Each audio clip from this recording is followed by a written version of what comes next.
సూరత్ లో సరికొత్త డైమండ్ ప్రపంచం ఆవిష్కృతమైంది. ప్రపంచంలోని అతిపెద్ద కార్పొరేట్ ఆఫీస్ భవనాన్ని ప్రధాని మోడీ ప్రారంభించారు. గుజరాత్ లోని సూరత్ లో నిర్మించిన సూరత్ డైమండ్ బోర్డ్స్ భవనాన్ని సీఎం భూపేంద్ర పాటిల్ తో కలిసి ప్రారంభించారు. ముడి వజ్రాల నుండి వజ్రాభరణాల దాకా అన్ని రకాల వ్యాపారాలు నిర్వహించేలా ఇందులో ఏర్పాట్లు చేశారు. ముంబై నుండి డైమండ్ వ్యాపారం మొత్తం సూరత్ కు షిఫ్ట్ అయ్యేలా ఈ బిల్డింగ్ నిర్మాణం జరిగింది.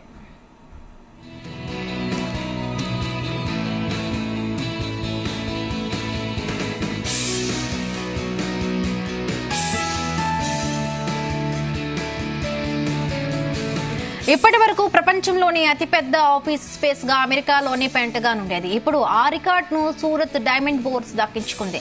ఈ బిల్డింగ్ ను దాదాపు 700 ఎకరాల్లో నిర్మించారు. మొత్తం 9 టవర్లు, ఒక్కోటి 15 అంతస్తులతో ఒకదానిని మరొకటి కనెక్ట్ చేస్తూ కట్టారు. ఇందులో మొత్తం 4200 ఆఫీసులు, 67,000 మంది ఉద్యోగులు పనిచేసుకోవచ్చు. అంతర్జాతీయ వజ్రాభరణాల వ్యాపారానికి ఇది ప్రపంచంలోని అతిపెద్ద, అత్యంత ఆధునిక కేంద్రం కాబోతోంది.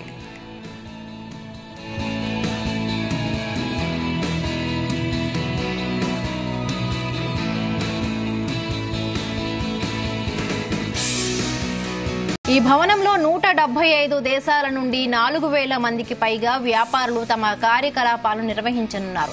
ప్రత్యక్షంగా, పరోక్షంగా డైమండ్ బోర్డ్స్ ద్వారా 1,50,000 మందికి ఉపాధి లభించబోతోంది. ఇందులో మొత్తం 27 ఆభరణాల దుకాణాలను ఏర్పాటు చేశారు. మొత్తం 4,000కు పైగా సీసీటీవీ కెమెరాలతో నిరంతరం నిఘా ఉంటుంది. బయోమెట్రిక్ విధానం ద్వారా ఉద్యోగులు, సిబ్బంది రాకపోకలు సాగించవచ్చు.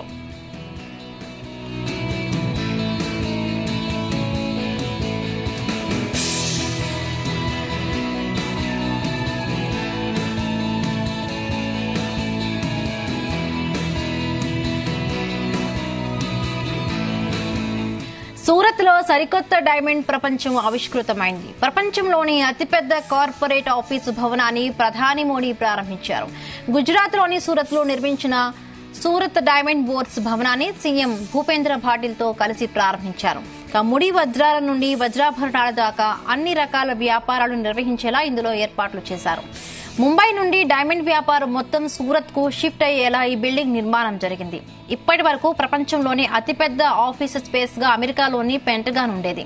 ఇప్పుడు ఆ రికార్డ్ ను సూరత్ డైమండ్ బోర్డ్స్ దక్కించుకుంది. ఈ బిల్డింగ్ ను దాదాపు 700 ఎకరాల్లో నిర్మించారు. మొత్తం 9 టవర్లు, ఒక్కొక్కటి 15 అంతస్తులతో ఒకదానిని మరొకటి కనెక్ట్ చేస్తూ కట్టారు.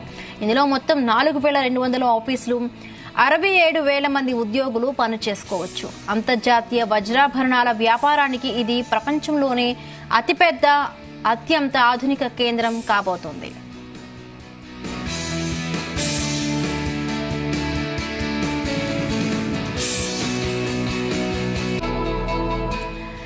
ఈ భవనంలో 175 దేశాల నుండి 4,000 మందికి పైగా వ్యాపారులు తమ కార్యకలాపాలను నిర్వహించనున్నారు. ప్రత్యక్షంగా, పరోక్షంగా డైమండ్ బోర్డ్స్ ద్వారా 1,50,000 మందికి ఉపాధి లభించబోతోంది. ఇందులో మొత్తం 27 ఆభరణాల దుకాణాలను ఏర్పాటు చేశారు. మొత్తం 4,000కు పైగా సీసీటీవీ కెమెరాలతో నిరంతరం నిఘా ఉంటుంది. బయోమెట్రిక్ విధానం ద్వారా ఉద్యోగులు, సిబ్బంది రాకపోకలు సాగించవచ్చు.